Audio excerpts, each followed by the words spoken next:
सो extremely sorry मैं live नहीं आ पाया because there is some internet issue so I have to record the screen and then upload. So जैसे कि मैंने आपसे कहा था कि दैट ये जो एनालिसिस है, जैसे कि लास्ट वीक हमने कुछ अपलोड किया था कि how to analyse a chemical stock को किस तरह से आप एनालिसिस कर सकते हो उसके बारे में मैंने डिस्कस किया था। सो इस वीडियो में मैं डिस्कस करूंगा कि कैसे आप बैंकिंग स्टॉक को एनालिसिस कर सकते हो। राइट क्योंकि मैंने बहुत सारा खुद से रिसर्च किया और बहुत सारा जो इम्पोर्टेंट चीज़ है जो किसी बिगिनर को या इंटरमीडिएट को या जिसको फंडामेंटल रिसर्च करना है किस तरह से बैंकिंग स्टॉक को एनालिसिस कर सकता है, वो मैं आपको यहाँ पे सिखाने वाला हूँ। Right so let jump. अगर आपने ये केमिकल स्टॉक को किस तरह से एनालिसिस करना है नहीं देखा है तो आप जा करके देखिए, आपको काफ़ी ज़्यादा इन्फॉर्मेशन और इंसाइट मिलेगा, not about only companies but आपको रियली काफ़ी ज़्यादा हेल्प करेगा आने वाले फ्यूचर में। बिकॉज आई बिलीव कि अगर मैं आपको सिर्फ टिप्स दूं which is not the right way of investment journey, क्योंकि ये लॉन्ग टर्म जर्नी होता है, इट इज़ बेटर कि आप उस चीज़ को सीखिए और खुद से इन्वेस्टमेंट करना स्टार्ट कीजिए।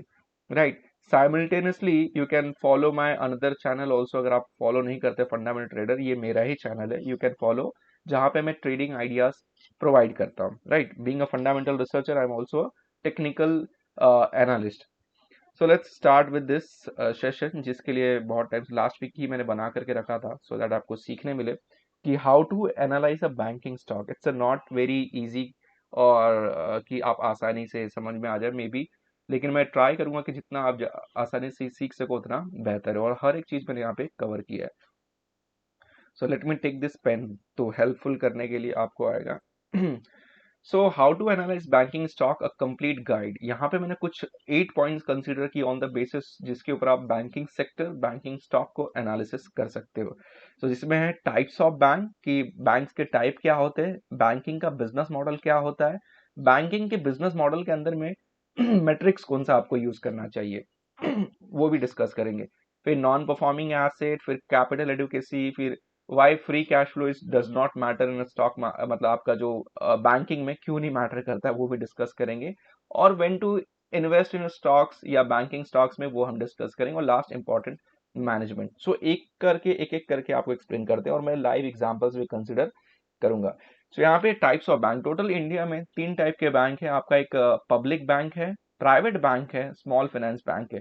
पब्लिक बैंक आपका एसबीआई हो गया, आपका दूसरे जो PSU बैंक है, right, bank of Baroda, Karnataka bank, those are the public bank, right. तो वहां पे कुछ इश्यूज होते हैं, इसके लिए हम प्राइवेट बैंक कंसिडर करते हैं फॉर इन्वेस्टमेंट पर्पस के लिए।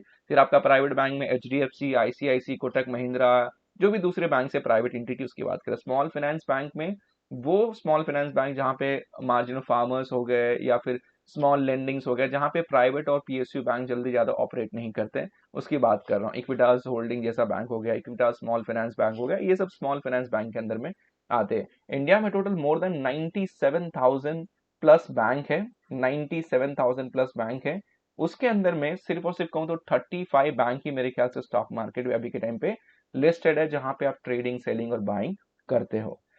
So let's get into more detail कि बैंकिंग का बिजनेस मॉडल किस तरह से होता है। तो बैंक का business model it's very simple, source of fund और दूसरा होता है एप्लीकेशन ऑफ फंड। जैसे कि बैंक को अगर बिजनेस रन करना है, बैंक एक इंटरमीडिएट की तरह, एक प्लेटफॉर्म की तरह काम करता है। Bank act as a platform, right, platform की तरह काम करता है। मतलब क्या कि बैंक सोर्स ऑफ फंड मतलब कहीं से पैसा लेता है, मतलब जैसे कि कोई किसी ने पैसा, डिपॉजिटर ने बैंक के अंदर पैसा जमा किया और वो पैसा बैंक ने थर्ड पार्टी को किसी और इंटरेस्ट रेट पे दिया।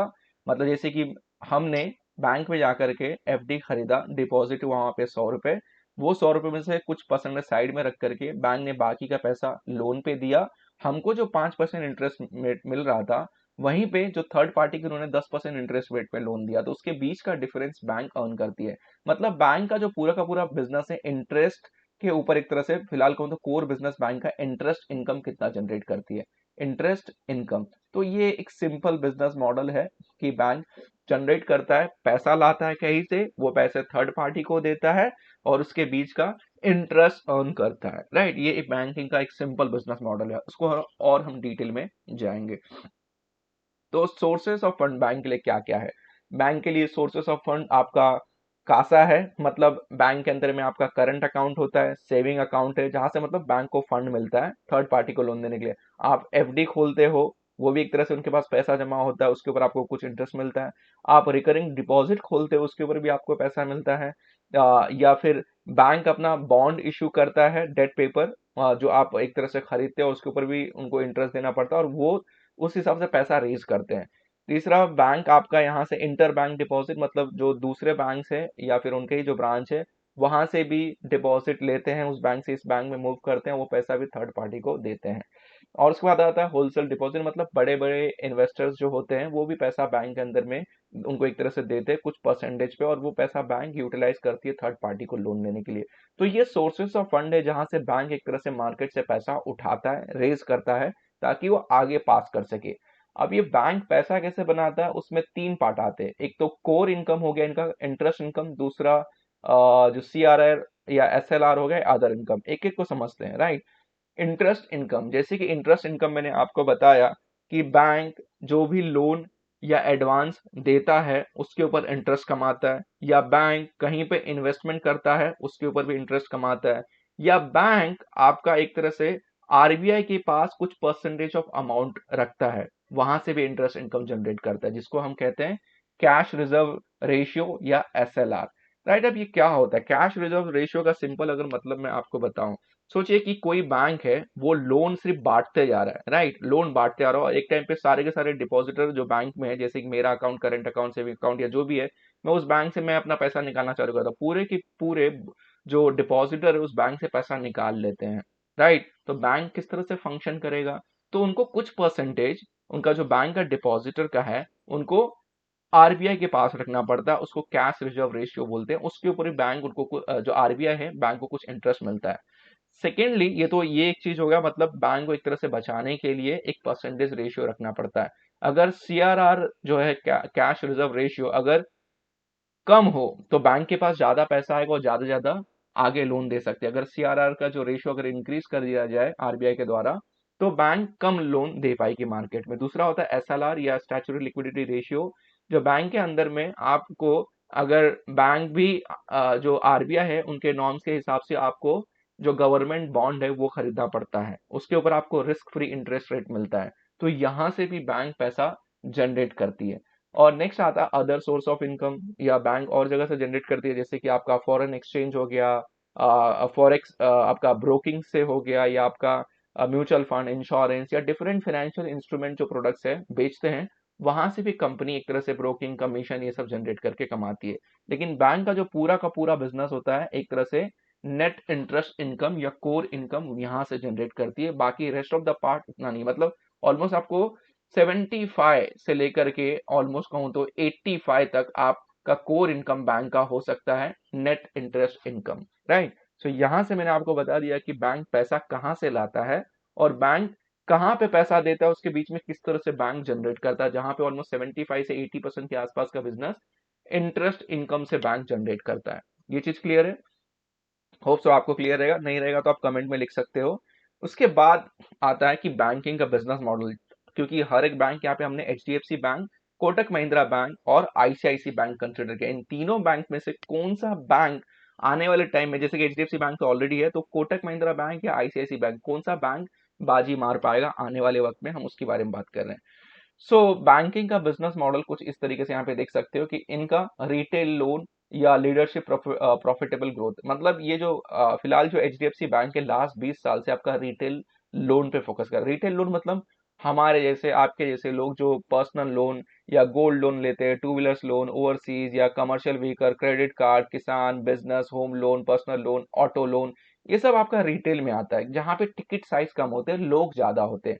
मतलब 100 लोगों को कंपनी लोन दे रही है, सबको 10-10 लाख रुपए, और वहीं पे अगर एक ही बंदा आ गया एक साथ में 1 करोड़ ले रहा है, तो दैट एक जस्ट कंसिडर करने के लिए वो होलसेल में आ जाता है। अगर वो डिफॉल्ट हो गया तो बैंक को प्रॉब्लम हो सकता है ना। बैंक का काम सिर्फ और सिर्फ पैसा देना ही नहीं, उस पैसे को रिकवर करना भी इंपॉर्टेंट है, राइट। तो यहाँ पे रिटेल लोन बैंक किस तरह से इन्होंने डाइवर्सिफाई किया है, तो अगर मैं अभी देखूं फिलहाल जो मार्च 2021 के हिसाब से एडवांस इन्होंने कितना दे करके रखा है मार्केट में, अराउंड 11,43,308 करोड़ का इनका एडवांस या कहो एसेट है। बैंक के लिए लोन ही एसेट होता है, मतलब कि अगर बैंक में जो मैं पैसा डिपॉजिट करता हूँ वो बैंक के लिए लाइबिलिटीज हो जाता है, क्योंकि उसके ऊपर बैंक को इंटरेस्ट देना पड़ता है। मैंने अगर एफडी खरीदा किसी बैंक का, तो मेरा पैसा तो है उधर पे, लेकिन वहां पे मैं साल का क्या 5% 6% इंटरेस्ट ले रहा हूँ एफडी का। वहीं पे बैंक, अगर मैं बैंक से लोन ले रहा हूँ तो बैंक के लिए वो एक एसेट है, क्योंकि उसके ऊपर बैंक कुछ ना कुछ जनरेट कर रही है। सो इनका अगर हम देखें, जो साइज है अराउंड 11,43,308 करोड़ के आसपास का टोटल लोन साइज है, इतना आउटस्टैंडिंग है। फिर इनका आता है होलसेल बैंकिंग, एक्सिस, जो भी इनका मल्टीपल सेगमेंट, जिसके अंदर ये commercial vehicle, banking, business, emerging corporate और बड़े बड़े कॉर्पोरेट्स को फोकस कर रहे हैं। तो एचडीएफसी बैंक रिसेंटली आपका होलसेल कॉर्पोरेट, आपका रिटेल बैंकिंग से पूरा होलसेल बैंकिंग तरफ फोकस कर रहा है, लेकिन उसी कॉर्पोरेट्स को लोन देंगे जिनका क्रेडिबिलिटी काफी बेहतर होगा, जो हम आगे डिस्कस करेंगे। सो किसी भी बैंक में इन्वेस्ट करने से पहले उनका बिजनेस मॉडल आप जरूर पढ़िए कि किस तरह से वो जनरेट करते हैं। तो यहाँ पे इन्होंने बताया है कि priority sector agriculture and allied, advance industries, service, personal loan, लेकिन यहाँ पे इन्होंने एक अच्छा खासा बाइफर्केशन नहीं किया कि एक्चुअली कहाँ पे पैसा जाता है, किसको जाता है। यहाँ पे सिर्फ एक सेक्टर बता दिया कि इसके अंदर पैसा हम देते हैं, किसको देते हैं, कितने परसेंटेज में देते हैं, वो यहाँ पे बिल्कुल मेंशन नहीं किया। तो अराउंड 11,43,308 करोड़ के आसपास इन्होंने 2000 मार्च 21 के डेटा के हिसाब से, अभी तो और ज्यादा इंक्रीज हो गया रहेगा, राइट। तो यहाँ पे हमने इसका बिजनेस मॉडल समझा। लेट्स अंडरस्टैंड आपका एक तरीके से आईसीआईसी बैंक का, आईसीआईसी बैंक का बिजनेस मॉडल कैसा है। सो यहाँ पे आईसीआईसी बैंक का अगर बिजनेस मॉडल देखोगे तो इन्होंने काफी अच्छे तरीके से रिप्रेजेंट किया है। 62% आसपास का जो टोटल ये बिजनेस जनरेट करते हैं, मतलब रिटेल में ही ज्यादातर ये लोन प्रोवाइड करते हैं, right. Retail portfolio are largely secured and built on proprietary data and analytics and addition to bureau check and well priced in relation to risk। मतलब वो उसी रिटेल क्लाइंट्स को लोन देते हैं जिनका रिस्क एपेटाइट, या जहां पे बैंक का पैसा डूबने का चांसेस कम हो, वहां से पैसा रिकवर हो जाए, राइट। तो यहाँ पे ओवरऑल जो 62% के आसपास रिटेल में ही इनका पोर्टफोलियो एक तरीके से वहां से, जिसके अंदर आप ये मॉर्गेज प्रोवाइड करते हैं, ऑटो फाइनेंस प्रोवाइड करते हैं, commercial vehicle, two wheeler, rural loan, personal loan, credit card, business banking, small medium enterprises, corporate and overseas bank, right. तो इसमें से टोटल अगर हम देखें तो 62% के आसपास का इनका बिजनेस आता है। ये अभी सितंबर Q2 का रिजल्ट के हिसाब से Q3 का आया है, लेकिन वो मे भी कुछ बैंक का आया नहीं आया, तो इसलिए मैं कंपेयर नहीं कर रहा हूँ। तो फिलहाल अगर सितंबर अभी के हिसाब से देखें तो इनका लोन बुक का साइज क्या है, this is into billion rupees. तो इन्होंने ऑलमोस्ट कहूँ तो 7,64,937 करोड़ के आसपास का इनका टोटल एसेट बुक है, टोटल लोन साइज बुक है, इन्होंने दिया 7,64,937 करोड़ के आसपास।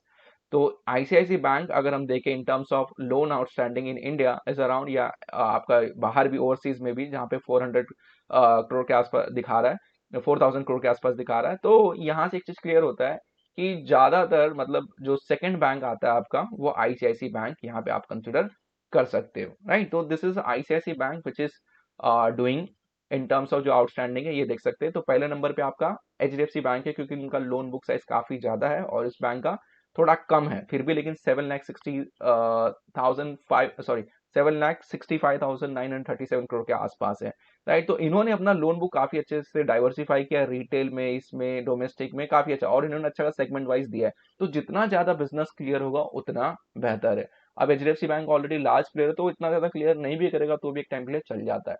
नेक्स्ट आपका बिजनेस मॉडल है आपका कोटक महिंद्रा बैंक का। कोटक महिंद्रा का अगर हम देखें लोन बुक साइज, अगर हम सितंबर 2020 के हिसाब से, तो अराउंड 2,56,353 करोड़ के आसपास का इनका एसेट या लोन बुक साइज है, कस्टमर एसेट, जिसने कहाँ कहाँ पे इन्होंने लोन दे करके रखा है। होम लोन और loan against property 24%, consumer bank और जो भी चीज है आपका commercial vehicle, agriculture, tractor finance, corporate, small medium enterprises. तो दे हैव वेरी परसेंटेज में भी लिखा है, साथ साथ में इन टर्म्स ऑफ मनी भी लिखा है कि कितना मनी उन्होंने कितना दे रहे हैं, राइट। ये चीज आपको देखना है, which is a very good sign कि कोई बैंक इस तरह से पूरा डिस्क्लोज करता है कि उनका पैसा एक्चुअली लोन कहाँ कहाँ दे रहे हैं। तो जितना ज्यादा क्लियर होगा उतना बेहतर है। तो ये बैंक आपका थर्ड नंबर पे आ जाता है, क्योंकि इनका जो टोटल लोन बुक या आउटसाइड अगर हम देखें आउटस्टैंडिंग अराउंड 2,56,000 करोड़ के आसपास का, जो कि काफी छोटा है एज कम्पेयर टू आपका आईसीआईसी बैंक और एचडीएफसी बैंक से। ये थर्ड नंबर पे बैंक आता है। तो बिजनेस मॉडल समझ गया आपको कि कहाँ कहाँ से बिजनेस जनरेट करते हैं, कहाँ कहाँ लोन दे रहे हैं, वहां से इंटरेस्ट इनकम जनरेट कर रहे हैं, जो भी चीज है, राइट। नाउ आगे बढ़ने से पहले अगर आपको मेरा जो न्यू बैच है, जो 14th batch of stock analysis course start होने वाला है 6 फरवरी से, जिसके अंदर मैं आपको किस तरह से रिसर्च करते हैं, इंडस्ट्री एनालिसिस कैसे करते हैं, balance sheet, income statement, cash flow statement, ratio analysis, annual report, investor presentation, conference call, right, ताकि आप खुद से इन्वेस्ट और ट्रेड करना सीखो। आप किसी के ऊपर जिंदगी भर डिपेंडेंट नहीं रह सकते कि स्टॉक बताते रहे। सो टोटल 5 लेक्चर होते हैं, टोटल 5 संडे होता है, सुबह 10 से 12 लेक्चर होता है। मोर देन 370 स्टूडेंट्स के ऊपर मैं अब तक पढ़ा चुका हूँ। अभी एडवांस टेक्निकल का बैच चल रहा है, वो भी लास्ट लेक्चर में भी नेक्स्ट संडे को, राइट। इसमें फायदा आपका क्या है, इसमें आपको 100% रिफंडेबल है, गारंटेड कोर्स है। तो फर्स्ट लेक्चर के बाद आपका फीस भी रिफंड हो जाता है, साथ साथ में आपको रिकॉर्डेड सेशन भी मिलेगा। मतलब जैसे लाइव लेक्चर हुआ उसके बाद आपको इसका रिकॉर्डेड सेशन मिलेगा, सो दैट आप लाइफ में कभी भी रिवाइज कर सको, प्रैक्टिस कर सको, राइट। और इसका फीस मैंने कम इसके लिए रखा है ताकि हर कोई अफोर्ड कर सके। आप मेरा स्टोरी जानते हो कि I was not able to afford 20,000 30,000 का कोर्स, इसके लिए क्वालिटी ऑफ द कंटेंट काफी हाई रखा है, फीस कम रखा है ताकि आप सीख सको, और कोई उद्देश्य नहीं है। ये 100% गारंटेड कोर्स है, 3,200 इसका फीस है। 14th बैच 6 फरवरी से स्टार्ट होगा। तो ऊपर जो नंबर पे मुझे कांटेक्ट कर सकते हो आप, या डिस्क्रिप्शन में लिंक है, आप ग्रुप भी डायरेक्टली ज्वाइन कर सकते हो। नाउ यहाँ पे हमने बिजनेस मॉडल के बारे में बात किया, और आपको सीखना है तो डेफिनेटली ज्वाइन कीजिए। एक बार सीख गए तो उसके बाद आपको किसी और पे डिपेंडेंट नहीं रहना पड़ेगा। Now it's coming back, business model तो हमने समझा कि बैंक किस तरह से बिजनेस जनरेट करता है, लेकिन अब समझना है कि बैंक के अंदर में क्या क्या मैट्रिक्स हमको चेक करना है। तो पहले हमने बेसिक अंडरस्टैंडिंग देखा बैंक के बारे में, बैंक के बिजनेस के मॉडल के बारे में, कैसे जनरेट करते हैं। नाउ अब आता है मैट्रिक्स के ऊपर, तो आपको किस तरह से मैट्रिक्स चेक करना वो इंपॉर्टेंट है। तो बैंक में जब भी कोई आप रिपोर्ट ओपन करोगे तो बैंक के अंदर क्लियरली मेंशन किया रहेगा कासा। अब ये कासा क्या होता है, जैसे कि मैंने आपको स्टार्टिंग बताया कि करंट अकाउंट और सेविंग अकाउंट बैंक के लिए क्यों मैटर करता है। तो ये आपका करंट अकाउंट और सेविंग अकाउंट है। फॉर एग्जाम्पल किधर लिखा है 50% करंट अकाउंट सेविंग अकाउंट और टोटल डिपॉजिट का। तो सोचिए अगर आप एक बैंक हो सॉरी, अगर आप एक बैंक हो और आपको किसी को लोन देना है ताकि आप उससे अच्छा इंटरेस्ट इनकम जनरेट कर सको, किसी को आपको 10% पे लोन देना है, ठीक है, और आपके पास जो करंट अकाउंट, कोई अगर कॉर्पोरेट अकाउंट खोलता है तो बैंक को कोई इंटरेस्ट रेट उस पर नहीं देना पड़ता अगर एम्प्लॉय की सैलरी उस बैंक अकाउंट में जमा है तो, राइट, या कॉर्पोरेट का जमा है तो बैंक को कोई इंटरेस्ट रेट नहीं देना पड़ता। बैंक वो पैसा यूटिलाइज कर सकता है थर्ड पार्टी को लोन देने के लिए। साथ साथ में सेविंग अकाउंट पे बैंक आपको 2 या 3% ही इंटरेस्ट देता है, राइट। वहीं पे आपका अगर हम एफडी पे 6% जा सकता है, आरडी पे आपका 5% जा सकता है, बॉन्ड पे 7% जा सकता है। तो वहां पे जो बैंक को कॉस्ट ज्यादा लगे, मतलब इंटरेस्ट एक्सपेंस ज्यादा होता है, वहीं पे कासा पे इंटरेस्ट एक्सपेंस कम होगा। तो ओवरऑल जो डिपॉजिट साइज है बैंक का, राइट, मतलब जितना डिपॉजिट, मतलब 1 लाख करोड़ बैंक के पास अगर है जमा डिपॉजिट, उसमें से कितना परसेंटेज उनका करंट अकाउंट और सेविंग अकाउंट दर्शाता है। तो किसी बैंक अगर कहता है फॉर एग्जाम्पल 50% हमारा कासा परसेंटेज रेशियो, इसका मतलब क्या, बैंक के पास अगर 100 रुपया जमा है तो उसमें 50 रुपए करंट अकाउंट और सेविंग अकाउंट से आता है, और बाकी का 50 रुपए ये एफडी, आरडी, बॉन्ड या दूसरे प्रोडक्ट है वहां से लेकर के आते हैं। अगर बैंक कहती है हमारा जो कासा रेशियो है अराउंड 70% के आसपास है, मतलब क्या कि बैंक के पास 100 रुपए जो जमा है उसमें से 70 रुपए करंट अकाउंट और सेविंग को, मतलब कंपनी जो बैंक का है, जो कॉस्ट ऑफ फंड है, या मैं कहूँ आपको जो जो जो सोर्स ऑफ फंड है वो काफी कम हो गया। मतलब आपको सस्ते दर पे आपको मिल रहा है, 2% 3% देना है, या किस करंट अकाउंट पे तो देना भी नहीं है, तो वो पैसा आप डायरेक्टली दे करके आप उस पर अच्छा खासा नेट इंटरेस्ट इनकम और ज्यादा कंसिडर कर सकते हो। मतलब आपको कोई इंटरेस्ट देना ही नहीं, 2% देना, और यहाँ पे आपको 8% तक का फायदा हो रहा है। So higher the CASA better is bank, ये आप जरूर चेक कीजिए, राइट। नेक्स्ट आता है कॉस्ट ऑफ फंड। अब कॉस्ट ऑफ फंड क्या होता है, मतलब ये कॉस्ट ऑफ फंड एक्चुअली आपका एवरेज ओवरऑल जो कॉस्ट ऑफ फंड होता है मैं उसकी बात कर रहा हूँ। मतलब कासा का हो गया, एफडी का हो गया, आरडी का हो गया, बॉन्ड का हो गया, जो भी तरीके से पैसा बैंक कम जो बैंक है रेज करता है बाहर से, वो उनका कॉस्ट ऑफ फंड होता है। तो बैंक का कॉस्ट ऑफ फंड जितना कम होगा उतना बेहतर है, राइट। अगर आपको कोई बिजनेस करना है और आपको कोई 2% पे लोन दे रहा तो आपका फायदा है ना, और वही कोई 10% पे लोन दे रहा तो आपका नुकसान है।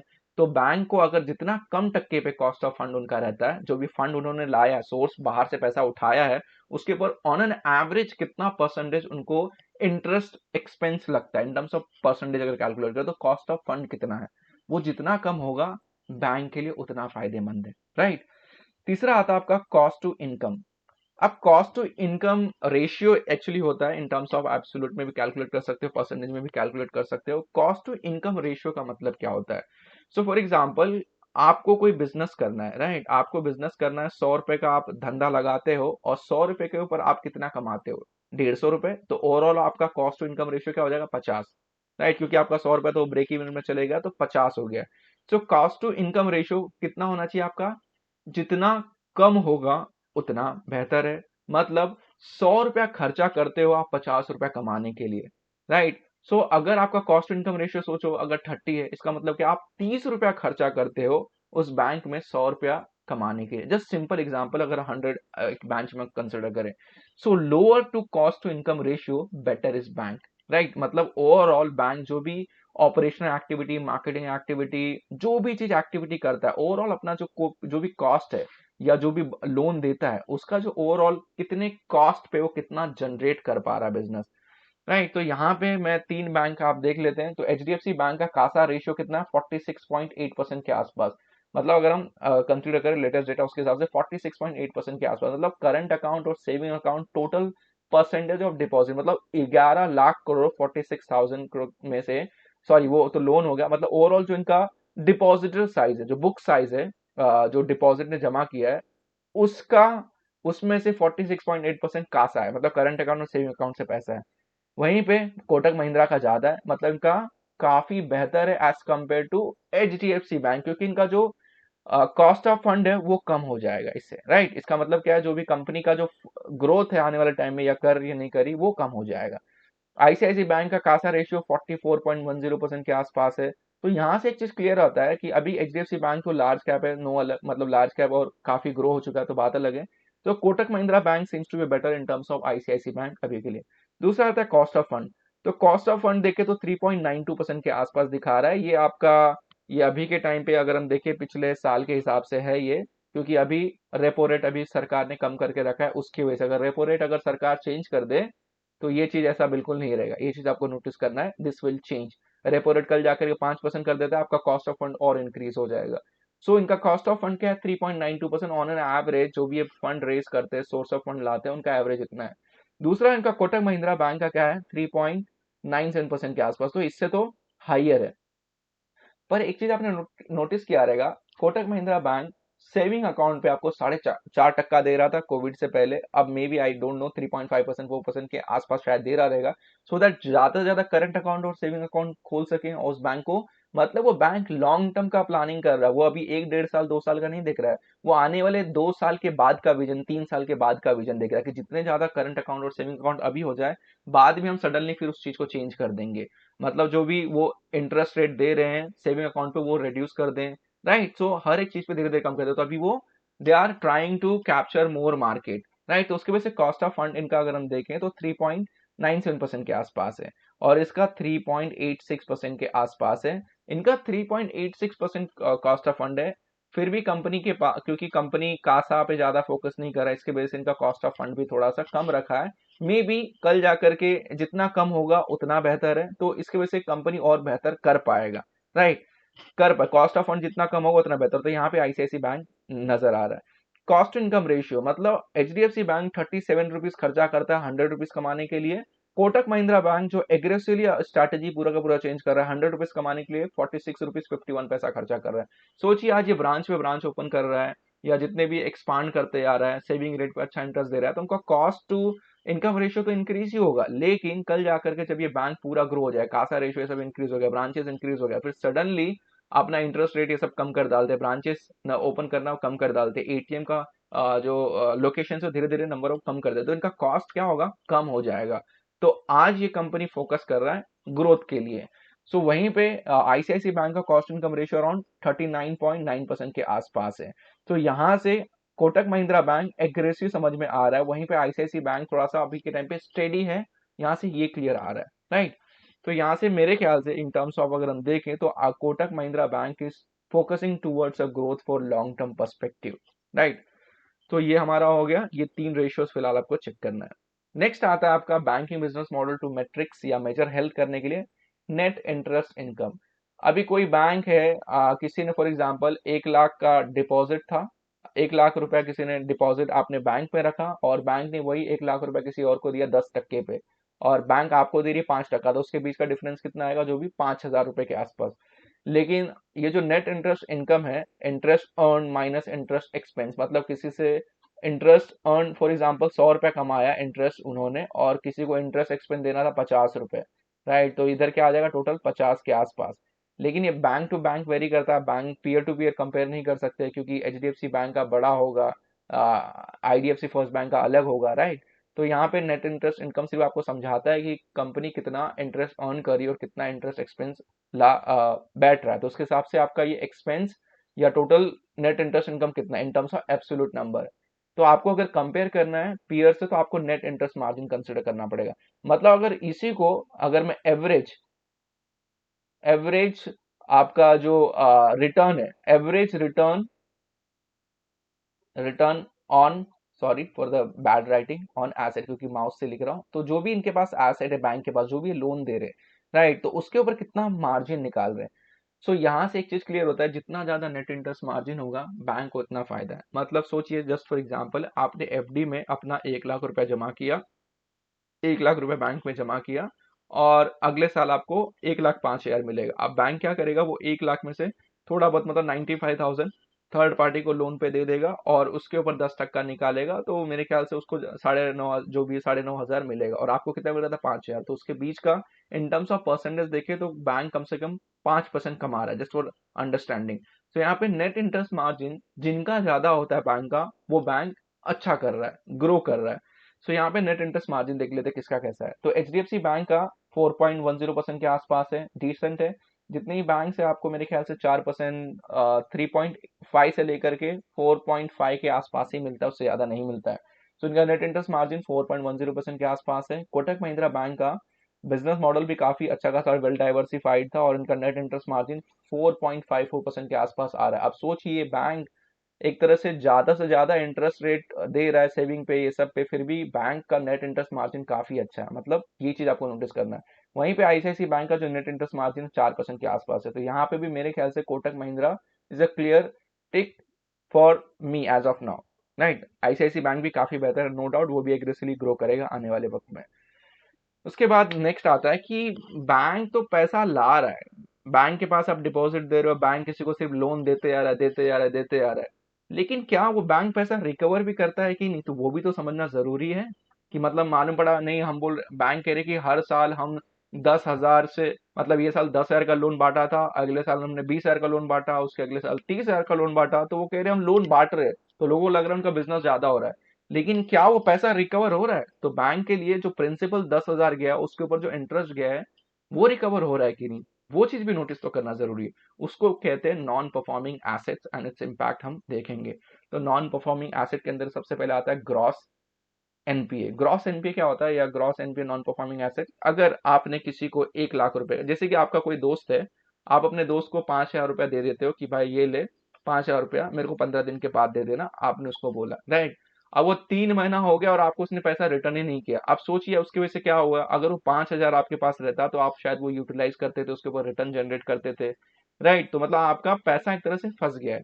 तो उसी तरह बैंक जब लोन देता है, अब यहाँ पे मैंने बोला कि बैंक के अंदर बिजनेस मॉडल मैटर करता है। अगर सोचिए, अगर जिसका बिजनेस मॉडल अच्छे से डाइवर्सिफाइड नहीं है, कुछ ऐसे लोगों को दे दिया, जैसे कि नीरव मोदी को, विजय माल्या को, उनका पैसा आ ही नहीं रहा, तो बैंक तो डूबेगा ना। सो ग्रॉस एनपीए आपका मतलब क्या होना चाहिए? ज्यादा होना चाहिए, कम होना चाहिए? कम होना चाहिए। मतलब बैंक जब भी कोई लोन इशू करता है और 90 डेज तक उसके ऊपर ना प्रिंसिपल या उनका जो interest expense, sorry interest income नहीं आता है, मिनिमम 90 डेज, तो उसको ग्रॉस एनपीए में कंसिडर करते हैं। मतलब 90 दिन से ये लोन बाहर पड़ा है, लेकिन उसके ऊपर इंटरेस्ट अभी तक नहीं आया है। This is called gross NPA. Net NPA क्या होता है? नेट एनपीए मतलब सिंपल कि ग्रॉस एनपीए, आप जो, मतलब फॉर एग्जांपल मेरा 5 लाख रुपए मार्केट में था, वो नहीं आ रहा है, राइट? तो उसमें से क्या करूंगा, कुछ जो मैं अच्छी कंपनी हो अगर हूँ, बैंक अगर अच्छा बैंक हूँ, एचडीएफसी, तो वो क्या करता है, कुछ परसेंटेज 5 लाख में से जो भी इस साल कंपनी ने प्रॉफिट कमाया, वो प्रॉफिट साइड में रख लेता है थोड़ा सा, ताकि अगर वो पैसा ना आए तो उसमें से फिटूस कर सके। That is called provision coverage ratio. मतलब उसको मिटिगेट करने के लिए 70% के आसपास मिनिमम मतलब रहना चाहिए। राइट। तो उसमें से कुछ परसेंटेज मतलब 5 लाख में से बैंक को लगता है कि 3 लाख तो मेरा शायद नहीं आ सकता है, फिलहाल डाउटफुल लग रहा है, तो 3 लाख रुपया प्रॉफिट में से मैं निकाल करके साइड में रख देता हूँ फिलहाल के लिए, ताकि बैंक को कोई लिक्विडिटी का प्रॉब्लम ना हो। राइट, 3 लाख रुपया बैंक ने अलग से रख दिया, 2 लाख रुपया मतलब उसके ऊपर क्या है आपका डाउटफुल है, बाकी 3 लाख रुपया अपने साइड में गया, जिस दिन वो रिकवर हो जाएगा आप 3 लाख रुपया फिर से निकाल लोगे प्रोविजन से। राइट, तो आपका वो आता है नेट एनपीए, मतलब ग्रॉस एनपीए आपका 5 लाख का था, उसमें से नेट एनपीए 5 लाख माइनस आपने पीसीआर या प्रोविजन कवरेज हम आगे देखेंगे, 3 लाख रुपया आपने हटा दिया, तो नेट एनपीए कितना हो गया 2 लाख, मतलब आपका 2 लाख रुपया है चांसेस कि वो नहीं आएगा। नेट एनपीए प्रोबेबली आपका आ भी सकता है और नहीं भी आ सकता है, आने वाले 2 साल 3 4 4 साल कभी भी टाइम लग सकता है। नेट एनपीए आपका ज्यादा दिन हो जाता है, 12 महीने के भी ऊपर हो जाता है, आपका 180 दिन के ऊपर भी चले जाता है, तो नेट एनपीए जितना कम हो, तो यहाँ पे सिंपल चीज है कि बैंक ने कहाँ कहाँ लोन बांट करके रखा है। अगर आप कुछ ऐसे दोस्तों को दे देते हो जिनका जॉब नहीं है, तो आपने देखा नहीं उनको, आपको लगा कि जॉब कर रहा है टाइम पे मेरे को रीपेमेंट कर देगा, लेकिन उसका जॉब चलेगा तो क्या आपको टाइम पे कर पाएगा? नहीं पे कर पाएगा। सिमिलरली बैंक को भी आइडेंटिफाई करना पड़ता है वो किसको लोन दे रहे हैं। अभी किसी का पहचान है किसी बैंक के अंदर में, जैसे कि यस बैंक का क्या हुआ, यस बैंक ने क्या किया, आपका पैसा जो उनके राणा जी थे उसमें से उन्होंने अपने फ्रेंड को या जो इंफ्रास्ट्रक्चर कंपनीज थे उनको लोन देना चालू कर दिया दोस्ती खाते में, और वो कंपनी रिपे नहीं कर पाई, तो प्रॉब्लम क्या हुआ, बैंक का एनपीए इंक्रीज हो गया। राइट, अब वो पैसा नहीं आएगा तो बैंक को और पैसा मार्केट से बोरो करना पड़ेगा लोन देने के लिए। तो ये चीज आपको देखना है, लोअर द जीएनपीए और NNPA better is bank. Let's see कौन से बैंक का बेहतर है। सो ग्रॉस एनपी अगर हम यहाँ देखें, H D F C bank का 1.35% के आसपास है, मतलब अगर 100 करोड़ का इन्होंने अगर फॉर एग्जांपल दिया है, या 11,46,000 जो भी करोड़ के आसपास था, उसमें से 1.35% डाउटफुल है, 90 डेज से उनको कोई पेमेंट नहीं आया उसके ऊपर। वहीं पे कोटक महिंद्रा बैंक अगर देखें तो 3.19% के आसपास है, क्योंकि ये काफी एग्रेसिवली लेंड कर रहे हैं, ये चीज हमने पीछे ही देखा, कॉस्ट टू इनकम रेशियो से हमको मालूम पड़ रहा था। राइट, और कॉस्ट ऑफ फंड से ही मालूम पड़ रहा था कि ये मतलब लोन देने की कोशिश तो कर रहे, ग्रोथ पे तो कोशिश कर रहे, तो इनका ग्रॉस एनपीए हाईयर है अभी के टाइम पे 3.19%। लेकिन ये आई थिंक अभी सितंबर का है और ये आपका मार्च का डेटा है, तो अभी के टाइम पे इनका डेटा मेरे ख्याल से एचडीएफसी बैंक का अभी आई थिंक आ भी है क्वार्टर 3 का, विल सी लेटर ऑन। तो यहाँ पे 3.19% के आसपास इनका है, मतलब 100 करोड़ में से 3 करोड़ 19 लाख रुपए इनका 90 डेज से उसके ऊपर कोई इंटरेस्ट नहीं या इंटरेस्ट नहीं आया। वहीं पे ICICI bank which is a second largest bank after HDFC bank, it's around 4.825%। 4.825% है, तो यहाँ पे कौन सा बेटर बैंक हुआ? अगर हम एचडीएफसी को छोड़ दें तो कोटक महिंद्रा बैंक। साथ साथ में नेट एनपीए कितना है 0.4%, मतलब ऐसे कुछ, मतलब 100 करोड़ में से 40 लाख रुपए ऐसे है कि आ भी सकता है और नहीं भी आ सकता है। मतलब इनका एसेट क्वालिटी कैसा है, मतलब किस किस को लोन दिए, रतन टाटा को दिए हैं, मुकेश अंबानी को दिए हैं, या नीरव मोदी को दिए हैं, उसके हिसाब से यहाँ से क्लियर मालूम पड़ता है। इनका 1.06% के आसपास है और इनका 0.99% के आसपास है। तो यहाँ से एक चीज क्लियर होता है कि यहाँ पे कोटक महिंद्रा बैंक थोड़ा सा बेहतर इन terms of gross NPA matter कर पा रहा है, और आईसीआईसी बैंक का ग्रॉस एनपीए काफी हायर साइड है, तो उनका net NPA in terms of absolute number भी इंक्रीज हो जाएगा। राइट, ये क्लियर है। नाउ नेक्स्ट आता है what is CAR and PCR, why it is important. तो आपको बैंक में उसके बाद क्या चेक करना है, आप चेक करोगे आपका कैपिटल एडुकेसी रेशियो या प्रोविजन कवरेज रेशियो। सो इसका मतलब क्या, capital adequacy ratio? For example अभी लाइव कुछ एग्जांपल लेंगे हम यहाँ पे, don't worry. So capital adequacy ratio का मतलब सिंपल होता है कि बैंक के पास कितना लिक्विडिटी अवेलेबल है ड्यूरिंग द टफ सिचुएशन, जैसे कोविड 19 की वजह से लोगों का जॉब चले गया, तो टाइम पे वो ईएमआई नहीं पे कर सकते थे, तो बैंक को पैसा नहीं आता था, तो बैंक को प्रॉब्लम होता था, ऑपरेशनल इफिशियंसी उनका डाउन हो जाता था। तो उनके पास लिक्विडिटी क्रंच ना हो, तो बैंक को कुछ percentage as per Basel norm 3 के हिसाब से रखना पड़ता है। मतलब जब अगर कोई बैंक के अंदर में एफडी में पैसा डालता है, मैंने फॉर एग्जांपल 1 लाख रुपया डाला, तो क्या आपको लगता है वो 1 लाख रुपया पूरा बैंक उठा करके तीसरे पार्टी को लोन पे दे देता 1 लाख का 1 लाख? बिल्कुल नहीं। उनको उसका मिनिमम 9% हटा करके बाकी का जो 91,000 है वही लोन दे सकते हैं। तो ये कैपिटल एडुकेसी रेशियो है, ताकि बैंक के अंदर में लिक्विडिटी का प्रॉब्लम ना हो अगर एनपीए से इंक्रीज होता है। जस्ट फॉर अंडरस्टैंडिंग कि अभी के टाइम पे जब कोविड या यस बैंक के सिचुएशन में उनका कैपिटल एडुकेसी रेशियो पहले अराउंड 14% के आसपास हुआ करता, जो कि अच्छा है। राइट, लेकिन वो को बाद में डिक्लाइन होकर के 6% के आसपास आ गया। तो जब 6% के आसपास आ गया कैपिटल एडुकेसी रेशियो, तो बेसन नॉर्म 3 के हिसाब से 9% मिनिमम होना चाहिए, जो 6% के आसपास हो गया। तो उन्होंने क्या किया, मार्केट से एफपीओ के थ्रू 15,000 करोड़ मार्केट से पैसा रेज किया राइट इशू डाल करके। तो यहाँ पे बैंक टफ सिचुएशन में कितना उनके पास लिक्विडिटी पोजीशन है वो मैटर करता है, मतलब क्रेडिट एक्सपोजर अगर सिंपल टर्म्स में कहूँ तो। So higher the capital adequacy ratio good bank, इसका मतलब ये भी नहीं कि कैपिटल एडुकेसी रेशियो 18%, 50% या 25% के आसपास होना चाहिए, बिल्कुल नहीं। अगर कैपिटल एडुकेसी रेशियो के लिए आप इतना पैसा अलग से रख दोगे, जो भी रखना पड़ता है एज पर बेसन नॉर्म 3, तो आप लोन कैसे दे पाओगे? इसके लिए आपको मेंटेन करना पड़ता है, राइट। उसके बाद यहाँ पे आपका आता है ये पीसीआर, प्रोविजन कवरेज रेशियो, जो मैंने आपको एक्सप्लेन किया कि बैंक अगर 5 लाख का लोन कहीं उनका बैड एनपीए दिखा रहा है, मतलब बैड डेट है, मतलब कहीं पे लोन दे दिया और वो कवर होगा कि नहीं होगा, तो 5 लाख के ऊपर जो बैंक अलग से 3 लाख रुपया साइड में रखती है, राइट। 3 लाख रुपए मतलब ऑलमोस्ट 60% के आसपास, सिंपल टर्म में कहूँ तो 60% के आसपास वो प्रोविजन रखती है कि हमारा 5 लाख रुपया अटका हुआ है, उसके लिए 3 लाख रुपया हम साइड में प्रोविजन करते हैं, जो भी प्रॉफिट इस क्वार्टर में या इस साल में हमने कमाए। इसका मतलब बैंक फिक्र करता है अपने स्टेक होल्डर और डिपॉजिटर के बारे में। अगर बैंक यहाँ पे सोचिए 5 लाख का इनका ग्रॉस एनपीए है, और यहाँ पे ये सिर्फ और सिर्फ 1 लाख ही रखते हैं, जस्ट फॉर अंडरस्टैंडिंग 1 लाख रुपए प्रोविजन के रखते हैं, मतलब ये जो पैसा वो जो प्रॉफिट में जनरेट किया ना, वो भी और इंटरेस्ट जनरेट करना चाहते हैं, उसको और ज्यादा लेंड करना चाहते हैं, और ज्यादा लोन देना चाहते हैं। लेकिन यहाँ पे प्रॉब्लम क्या हो जाएगा, जो हम जैसे आप जैसे लोग हैं डिपॉजिटर, उनका पैसा अटक सकता है। तो इसके लिए बैंक को कम से कम पीसीआर 70% के आसपास रखना चाहिए, राइट। 70% मिनिमम होना चाहिए। तो आप इंडोसिंड बैंक का देखोगे तो उनका पीसीआर कवरेज रेशियो बहुत कम है एज कम्पेयर टू आपका एचडीएफसी बैंक या कोटक महिंद्रा बैंक के साथ। लेट्स सी यहाँ पे क्या है। सो एचडीएफसी बैंक का 20% के आसपास है, काफी बेहतर है, काफी बड़ा बैंक है। कोटक महिंद्रा बैंक के पास कैपिटल एडुकेसी रेशियो काफी बेहतर है, 24% के आसपास है। आईसीआईसी बैंक के पास, मतलब तीनों ही बैंक अच्छा है। यहाँ पे अगर हम इन दोनों बैंक में कंपेयर करें, जो मैनेज करके रिटर्न जमा करके नेट इंटरेस्ट मार्जिन करके, यहाँ पे कोटक महिंद्रा फिर से क्लियर पिक्चर नजर आ रहा है। प्रोविजन कवरेज रेशियो देखें तो 70% के आसपास है, काफी बेहतर। इनका 67% के आसपास है, मतलब थोड़ा सा एग्रेसिव लेंडर है। यहाँ पे ये एकदम कंजर्वेटिव वे में चलेगा। तो मुझे यहाँ पे ऐसा लग रहा है कि आईसीआईसी बैंक में फिलहाल मैनेजमेंट कोई ज्यादा तेजी से एक्शन नहीं ले रहा है फॉर ग्रोथ पर्सपेक्टिव के हिसाब से। In terms of quantitative number अगर हम देखें, तो यहाँ पे Kotak Mahindra seems to be clear in terms of की ग्रोथ पे काफी फोकस कर रहा है, राइट। तो ये चीज आपको देखना, higher the capital adequacy ratio better is bank, और पीसीआर आपका 70% के आसपास होना चाहिए। इट्स ज्यादा भी नहीं होना चाहिए, अगर ज्यादा भी रखें तो मतलब नहीं, आप मतलब डिपॉजिटर का बहुत ज्यादा केयर करते हो, स्टेक होल्डर का केयर करते हो, that's very good. In terms of अगर देखें तो ICICI bank seems to very good for opening your bank account, जो भी चीज आपको ओपन करना है। उसके बाद आता है free cash flow is not the king in bank, why? So let's take a example, sorry. So यहाँ पे जो ऑल्सो यहाँ पे अगर मैं देखूं कि फ्री कैश फ्लो क्यों इतना मैटर नहीं करता है, फ्री कैश फ्लो यहाँ पे क्यों नहीं मैटर करता है, सो मैं screener.com पे चले जाता हूँ। सो बैंक का जो बिजनेस होता है, जैसे कि मैंने आपको बताया, एक तरह से पैसा डिपॉजिटर को रखना, और उसके बाद आपका डिपॉजिटर पैसा जमा करता है, वही पैसा बैंक थर्ड पार्टी को देता है लोन लेने के लिए।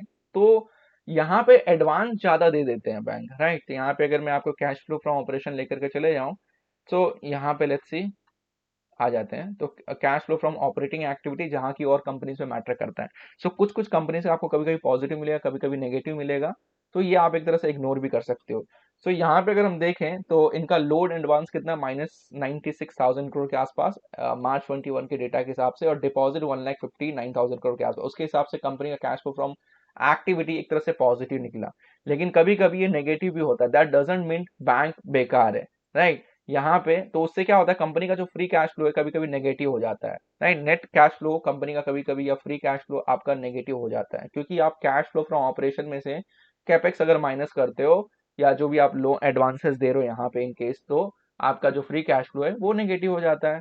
यहाँ पे हम एचडीएफसी बैंक अगर कंसिडर करें, लेट्स सी, तो यहाँ पे समझ में आ रहा है कि जो इनका लोन बुक के हिसाब से कि ये थोड़ा सा मैनेज कर पा रहे हैं।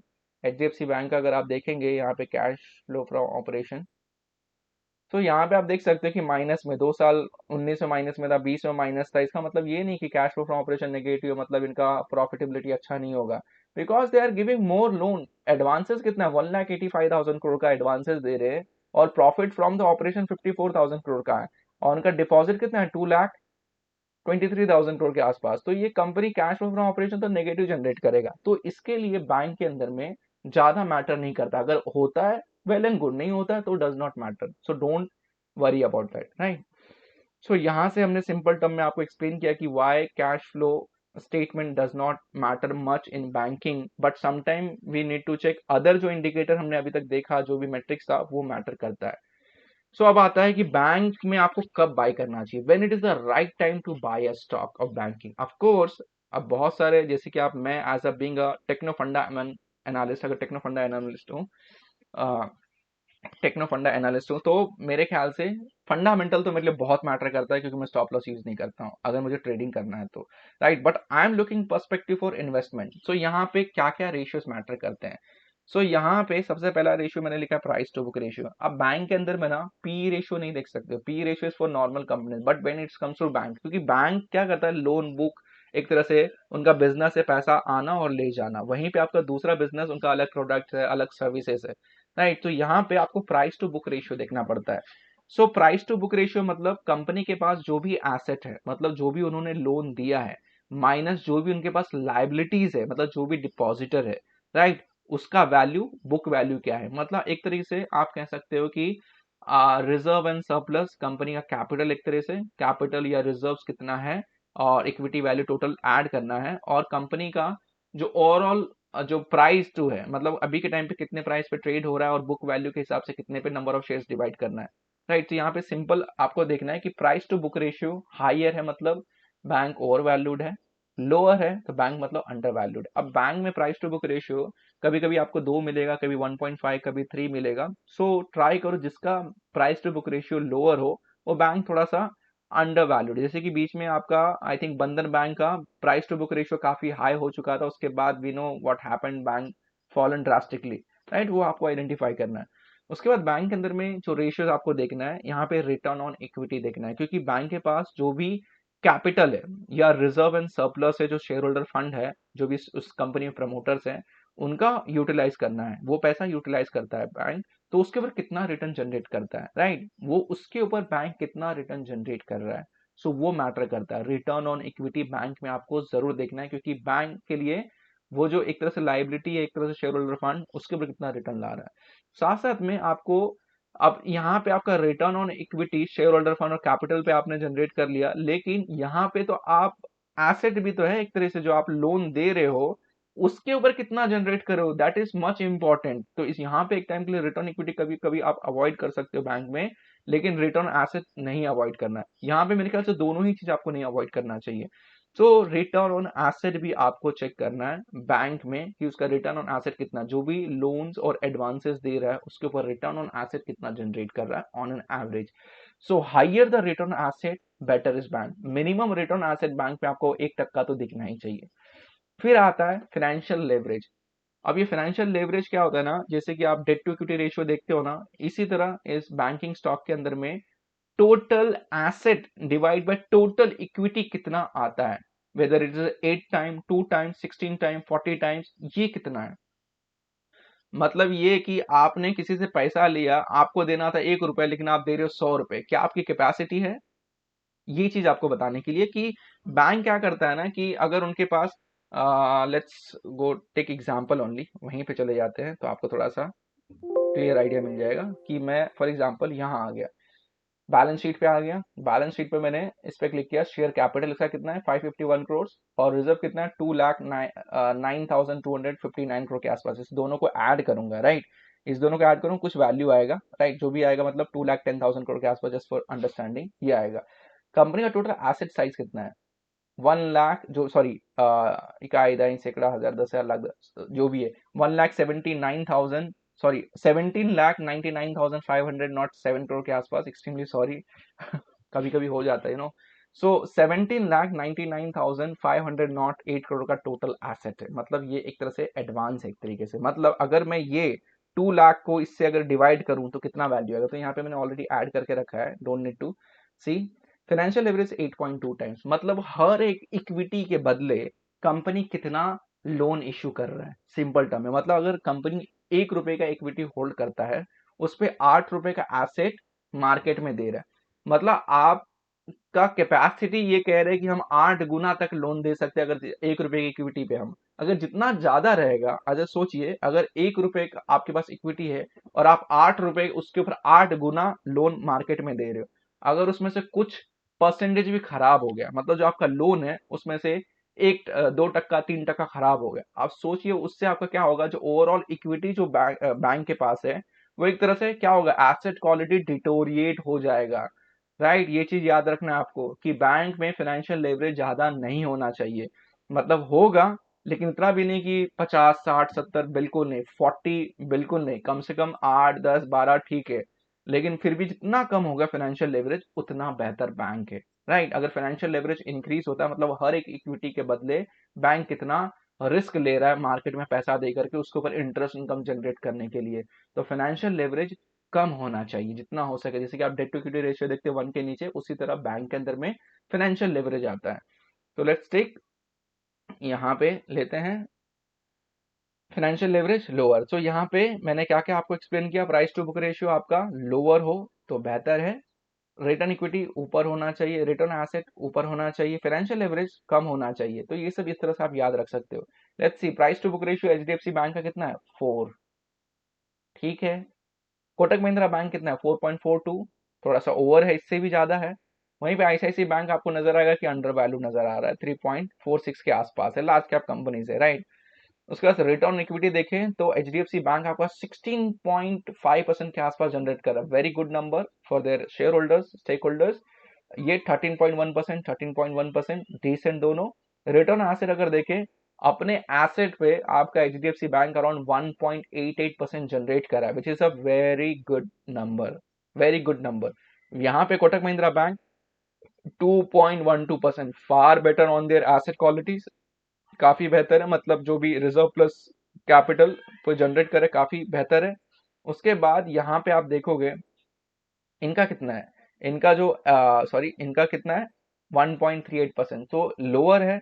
तो यहाँ पे कौन बाजी मार रहा है, अगेन आपका जो मार रहा है यहाँ पे Kotak Mahindra bank seems to be a better.